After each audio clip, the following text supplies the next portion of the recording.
할렐루야. 하나님께 사랑받으시고 하나님을 사랑하셔서 오늘도 주일 예배를 통해 하나님께 나아가시는 믿음의 자녀 한 분 한 분에게 하나님 우리 아버지와 주 예수 그리스도로부터 은혜와 평강이 넘치도록 임하심을 믿습니다.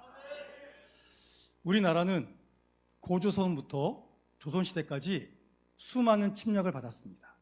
대략 1000번 정도의 침략을 받았다고 합니다.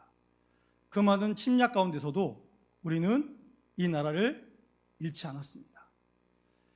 일제 이 치하라는 어려운 시대를 만났지만 그 오랜 시간에도 우리는 이 나라를 빼앗기지 않았습니다.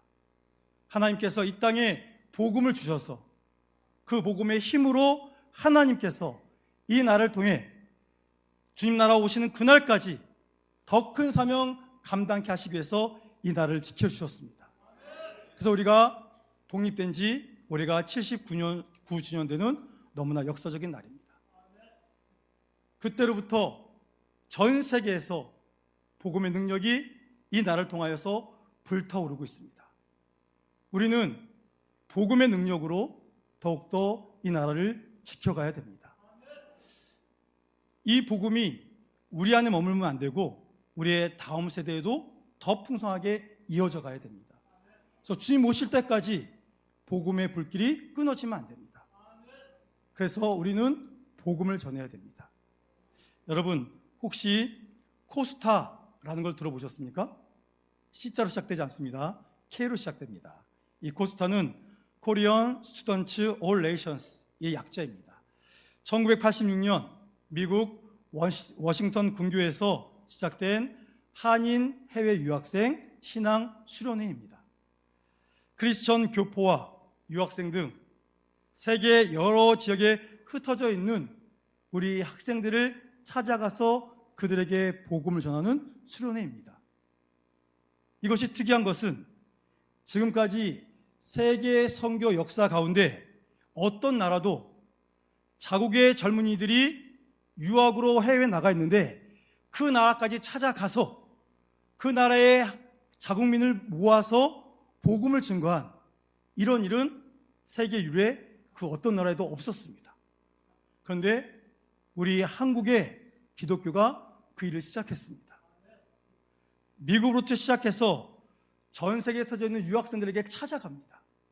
찾아가서 목사님들과 기독교 지도자들이 그들에게 복음의 능력, 예수의 이름을 전합니다.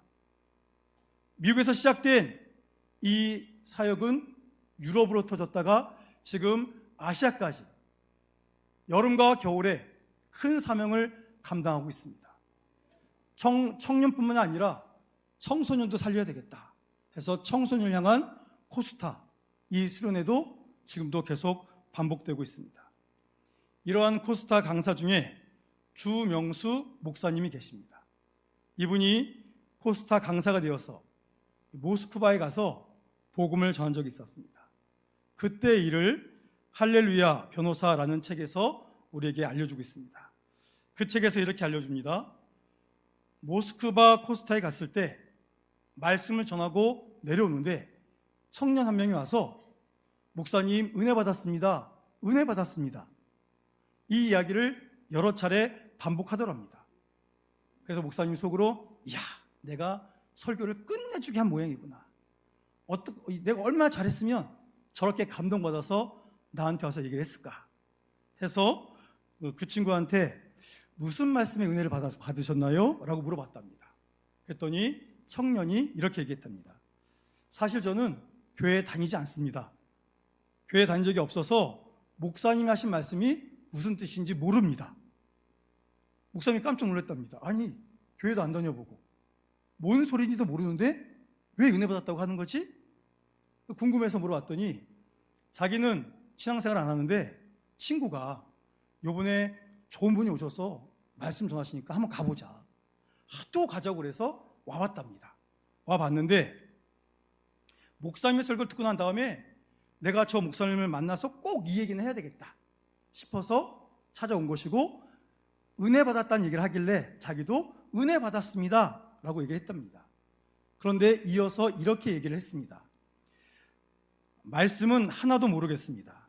다만 목사님이 행복한 얼굴로 말씀을 전한 것을 보면서 목사님이 믿는 믿음 때문에 기쁨이 가득하구나 하는 것을 알 수 있었습니다. 그래서 저도 목사님처럼 예수님 믿고 행복하게 살기로 결정했습니다. 말씀을 전하는 목사님의 인상에, 표정에 은혜 받았다는 얘기죠. 그래서 그 목사님이 그 청년의 고백을 들으면서 깨달은 것이 있답니다. 복음을 전하며 행복하는 나의 모습이, 혹 그 복음의 뜻을 모른다고 할지라도 나의 모습을 통하여 예수님을 믿는 역사가 일어날 수 있겠구나. 예수님으로 인한 기쁨이 나의 얼굴에 나타나면 이를 통해 많은 사람들에게 하나님의 은혜를 전할 수 있겠구나 하는 것을 간증하셨습니다. 이 간증을 들으면서 저는 저의 일상의 모습을 돌아보게 되었습니다. 그 목사님처럼 나도 구원받은 사람인데, 그분처럼 나도 예수님 믿는 믿음으로 살아가고 있는데, 내 얼굴에도 그 목사님처럼 행복한 얼굴이 있을까? 일상을 살아가면서, 그리고 누군가에게 예수님을 소개하면서 상대방이 감동할 그런 행복한 표정이 내 얼굴에도 있을까 생각해 보게 되었습니다. 여러분, 이런 말이 있습니다. 당신의 얼굴이 전도지입니다. 다르게 전도지가 아니라 복음 전하는 그 사람의 행복한 얼굴, 미소 짓는 얼굴, 축복하는 얼굴이 전도지다 하는 그 말씀을 목사님의 간증을 통하여 다시 한번 실감하게 되었습니다. 사랑하는 성도 여러분, 여러분들은 어떠십니까? 지금 이곳에 예배드리는 분들은 짧게는 수년에서 길게는 수십 년 예수님을 믿는 믿음으로 살아오시고 계십니다. 지금도 우리는 복음의 삶을 살고 있습니다. 그런데 복음을 알지 못하시는 분들이 복음을 체험한 우리를 바라보고 예수님 믿고 쉽게 만들도록 행복한 얼굴을 유지하며 살고 계십니까? 여러분, 우리는 의심할 것 없이 예수님을 믿는 사람들입니다. 예수님을 알고 그 은혜를 경험한 사람들입니다. 지금도 성경 말씀을 통해 하나님께서 끊임없이 내가 너를 사랑한다, 내가 너를 너무너무 사랑한다 고백하고 계십니다. 다른 것이 없더라도 성경 말씀을 통해 하나님께서 나를 사랑하신다는 그 사랑 고백만으로도 우리는 충분히 행복할 수 있지 않겠습니까? 그래서 그 행복을 통해 우리 얼굴이 기쁨으로 해같이 빛나야 하지 않겠습니까? 오늘 본문의 말씀을 보십시오. 마태복음에서 예수님께서 본격적인 천국 복음을 전하는 모습을 산상순을 통해서 구체적으로 우리에게 보여주십니다. 우리가 알고 있는 것처럼 산상순 첫 번째 어떤 말씀이 있죠? 팔복을 선포하십니다. 심령이 가난한 자는 복이 있나니, 이 말씀으로 시작되는 8가지 복 있는 자를 우리에게 알려주십니다. 예수님을 그리스도로 모시는 사람들이 맛보며 누리고 살아갈 그 복의 말씀을 우리에게 알려주십니다. 다시 말해서 이 말씀은 하나님께서 우리에게 복을 주신다. 하나님께서 이 땅에 오신 이유가 뭡니까? 우리에게 복 주시기 위해서 오신 겁니다. 예수를 믿는 그 구원받음의 복을 우리에게 주시기 위해서 오신 것입니다. 이 복의 말씀을 선포하신 다음에 오늘 본문의 말씀을 우리에게 주셨습니다. 본문의 말씀은 하나님께 복받은 하나님의 자녀들, 예수님을 그리스도로 믿는 사람들이 이러한 삶을 살아가야 된다 하는 것을 알려주시는 것입니다. 바꿔 말하면 그리스도인들, 하나님께 복받은 사람들은 이런 정체성을 가지고 살아가야 한다라는 것을 알려주시는 것입니다. 그렇다면 우리의 정체성은 무엇일까요? 오늘 본문 13절 말씀 함께 봉독합니다. 시작.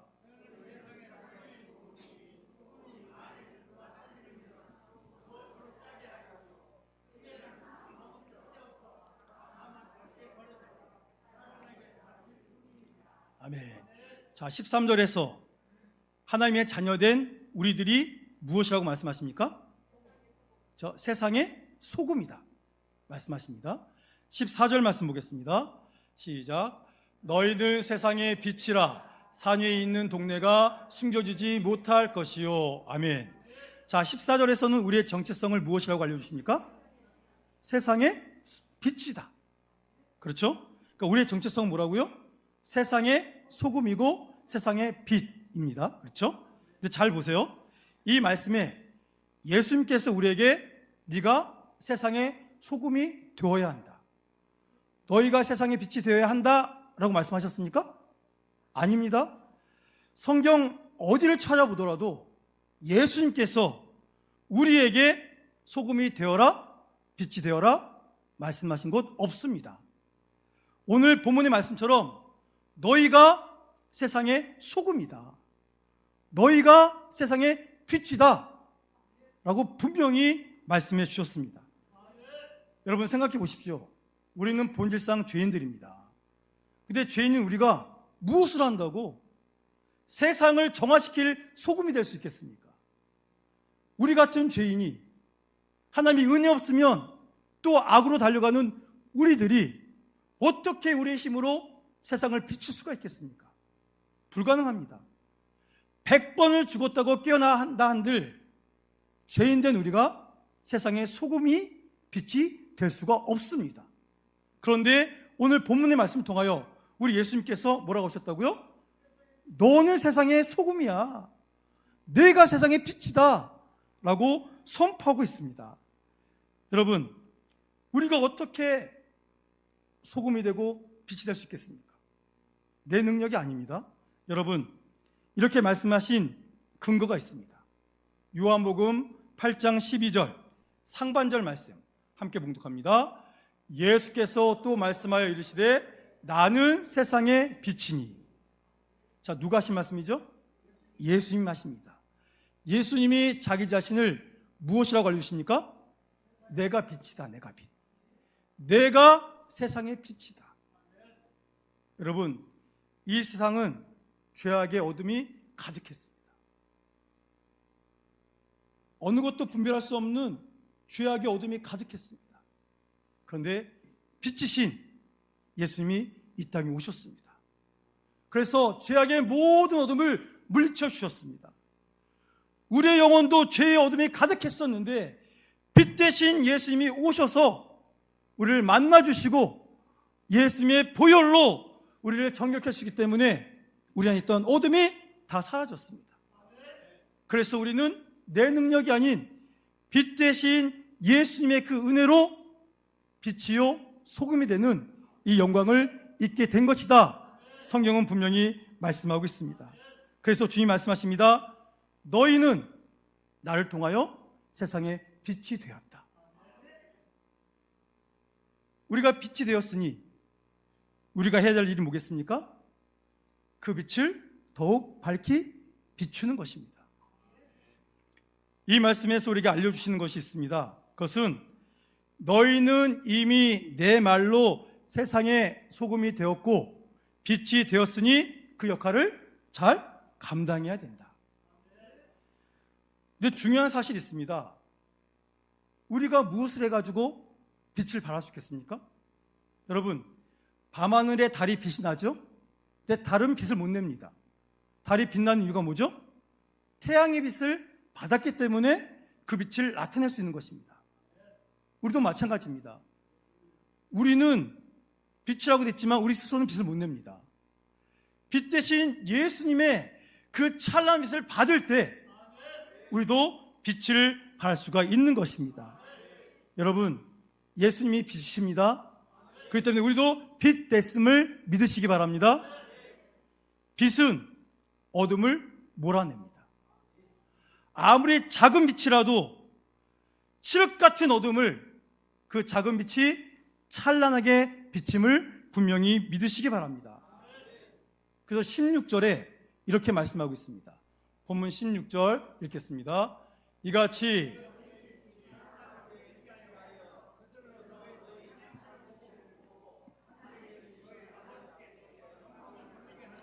아멘. 자, 여러분, 이 말씀에서 뭐라고 합니까? 너희 빛이 어디에?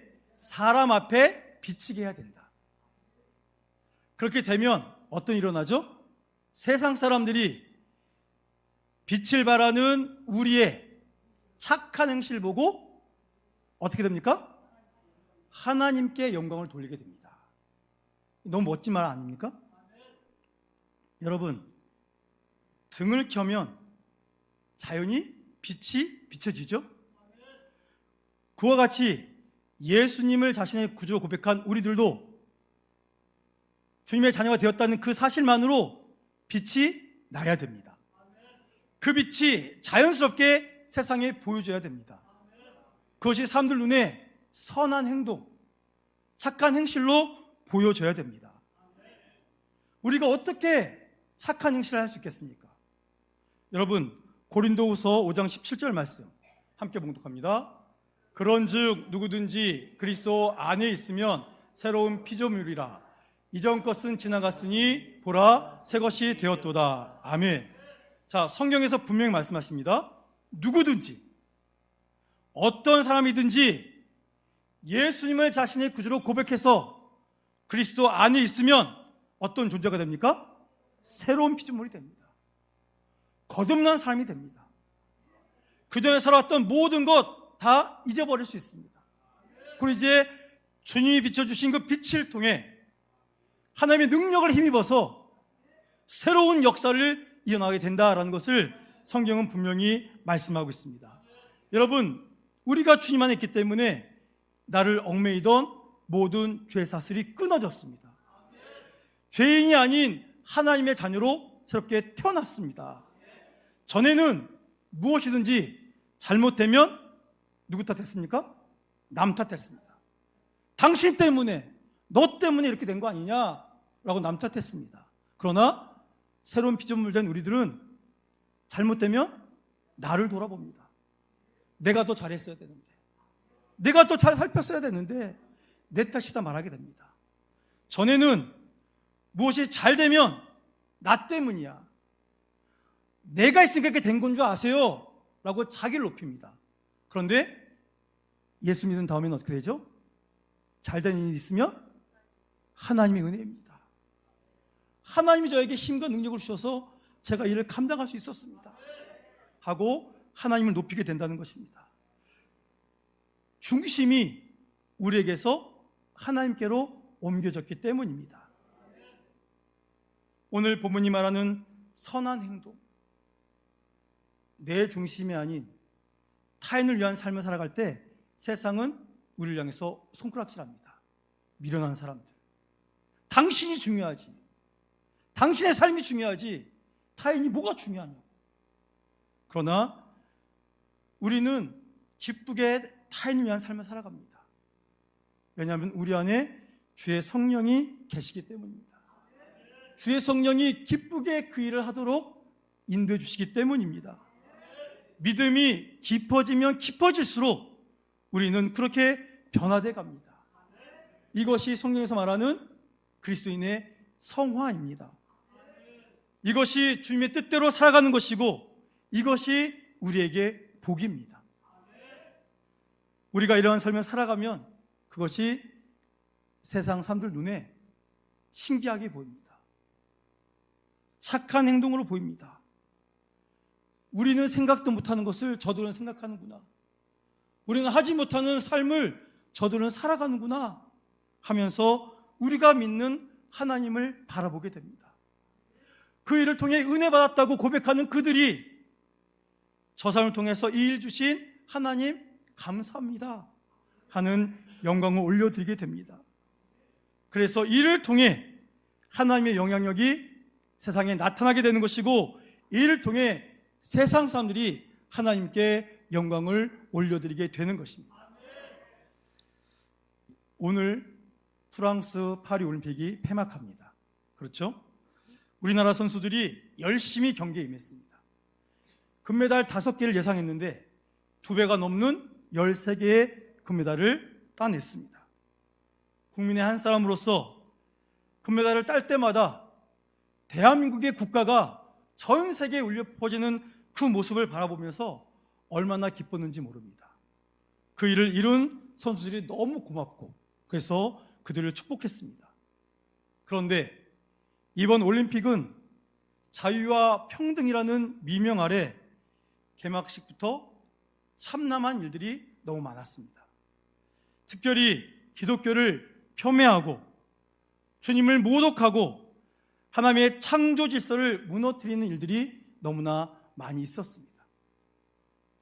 이러한 참담한 프랑스 올림픽 속에서도 예수님의 영광을 드러낸 선수가 있었습니다.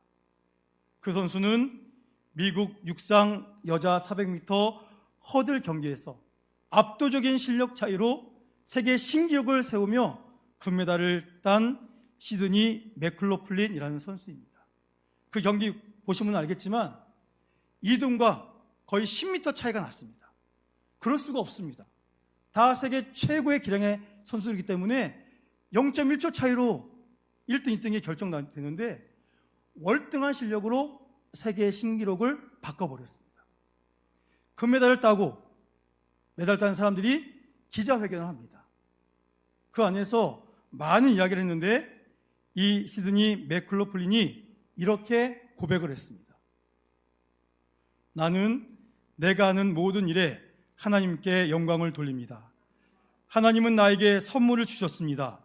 하나님께서 나에게 추진력을 주셨습니다. 하나님께서 나에게 주신 재능을 사용하여 하나님을 영광스럽게 해드리고 싶습니다. 그래서 나는 트랙에 나갈 때마다 하나님께 기도드립니다. 내가 어떤 행동이나 어떤 결과를 얻든지 나를 통해 하나님께 영광 받으시기를 원합니다. 너무나 멋있지 않습니까? 수많은 기자들 앞에서, 전 세계 사람들 앞에서 오늘 내가 이렇게 된 것은 하나님의 은혜입니다. 이 선수는 이번만 한 게 아닙니다. 2024년 미국 선수권 대회에서도 세계 신기록을 세우며 1등 했습니다. 그때도 똑같이 하나님께 영광 올려드립니다. 제가 세계 신기록을 얻을 줄 몰랐습니다. 하나님이 하셨습니다. 예수님 안에서 다 할 수 있습니다. 경기 때마다, 메달 딸 때마다 가장 먼저 하나님께 영광을 올려드렸습니다. 사랑하는 성도 여러분, 이것이 바로 세상에서 소금과 빛의 역할을 감당하는 것이 아닐까요? 매번 신기록을 세우는 그 탁월한 실력이 하나님께서 주신 재능이었고 그 재능을 위해 더욱 노력해서 신기록도 세우게 하시고 메달도 따게 하신 하나님께 영광을 올려드리는 이 모습이 세상 사람들이 하나님께 영광 올려드리는 그 아름다운 모습 아니겠습니까? 온 세상 앞에서 기쁨으로 자신의 승리의 비결을 밝히는 그 모습이 수많은 사람들에게 그가 믿는 예수를 믿게 하는 선물을 준 줄로 믿습니다. 여러분, 그 어둠이 가득했던 올림픽에서 정말 찬란한 빛처럼 세계 신기록을 세우면서 이 승리의 근원은 하나님이십니다. 하나님 높이 올려드렸던 그 모습이 오늘 우리가 감당해야 되는 모습 아니겠습니까? 하나님께서 우리에게 복을 선포해 주셨습니다. 복을 주시며 그 복 통해 영광 올리도록 예수님의 빛 대신 그 은혜로 우리에게 내가 세상의 소금이고 내가 세상의 빛이다, 이 귀한 선물을 주셨습니다. 우리가 어떻게 해야 이 사명 감당할 수 있겠습니까? 오늘 설교 제목처럼 바로 이렇게 시드니 맥클로플린 선수처럼 하면 됩니다. 우리가 살고 있고 우리가 살고 있는 삶의 현장에서 최선을 다하면 됩니다. 성실하게 진실하게 살아가면 됩니다. 환하게 웃으며 살아가면 됩니다. 그리고 기쁨을 맞이하는 그 감사한 순간 수많은 사람 앞에서 조금도 주저하지 않고 하나님이 하셨습니다. 하나님이 은혜를 허락해 주셨습니다. 그렇게 예수님을 자랑하면 됩니다. 나의 나된 것, 내 능력이 아니고 하나님의 선물이었습니다. 고백하면 됩니다. 하나님께서 주신 능력으로 이렇게 할 수 있었다고 고백하면서 그 능력으로 우리 주변에 있는 사람들을 돌봐주고 그들을 하나님께 나아가도록 이끌어주면 됩니다. 그러면 그 순간 우리 얼굴은 빛이 날 것입니다. 우리 얼굴은 행복으로 충만할 것입니다. 그 모습이 세상의 빛으로 비춰질 것이고, 그 모습을 본 사람들은 목사님께 찾아온 청년처럼 나도 예수님 믿고 목사님처럼 행복하게 살고 싶어요. 이 역사가 일어나게 될 줄로 믿습니다. 사랑하는 성도 여러분, 지금도 예수님께서 우리에게 빛을 비춰주십니다. 어둠을 물리치고 모든 것을 새롭게 하는 그 빛을 우리에게 비춰주십니다. 우리의 힘으로 할 수 없기에 예수님께서 지금도 우리와 함께 하십니다. 능력의 하나님, 치료의 하나님, 우리를 채우시고 우리를 세우시는 그 주님의 영광으로 우리와 함께 하십니다. 영원한 사랑으로 우리를 채워주십니다. 그러니 기뻐하십시오. 그리고 바로 이렇게 세상에 우리의 이 기쁨을 비춰주기를 소망합니다. 착한 행실을 통해 죽어가는 영혼들이 하나님을 바라보고 하나님께 나올 수 있도록 이 귀한 사명을 기쁨으로 감당하는, 해같이 빛나는 이 아름다운 행복의 얼굴로 서로를 비춰주시는 우리 세계 비전교회와 모든 성도님들 되시기를 주님의 이름으로 축원합니다. 우리 시간 함께 기도하겠습니다.